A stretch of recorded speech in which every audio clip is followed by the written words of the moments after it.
রোজ রোজ কি ঘর গোছানোর ব্লগ দেখতে ভালো লাগে? তাই আজকে একটু মেসি রুমের ব্লগ দেখো। শীতকাল তো চলেই গেছে, তাই এই কম্বলটার জায়গা হয়েছে আমার এই চেয়ারটায়। তার সাথে পাশের চেয়ারটাতেও বর আবার প্যান্ট রেখে দিয়েছে। আগের দিনই তোমাদের এই টিভি ইউনিটটা পরিষ্কার করে দেখিয়েছি, কিন্তু আজ দেখো আবার এখান থেকে হসপিটাল থেকে আনা বিলস, প্রেসক্রিপশনস, ক্যামেরার ব্যাগ, নানান রকম কিট সমস্ত এখানে জড়ো হয়েছে। আর বেডসাইড টেবিলটা হয়েছে ওষুধপত্রের জায়গা। এছাড়া বেডের শেলফেও দেখো নানান ওষুধপত্র, আর তার সাথে জল মেপে খাওয়ার জন্য জলের গ্লাস আর বটল।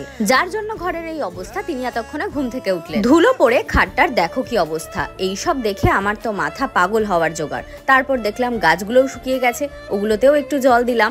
আসলে হসপিটাল, বাড়ি এসব করার চক্করে না এইসব দিকে মনই দিতে পারিনি। এসব দেখে তিতি বিরক্ত হয়ে চলে গেলাম আমার ব্যালকনিতে, কিন্তু সেখানে গিয়েও চোখের শান্তি হলো না। উন্নয়নের ঠেলায় রাস্তার ক্ষতবিক্ষত অবস্থা, আর এই ভদ্রলোককে যে আমি ডেকেছি আমার দরকারে, তিনি আসতে গিয়ে গলদঘর্ম অবস্থা।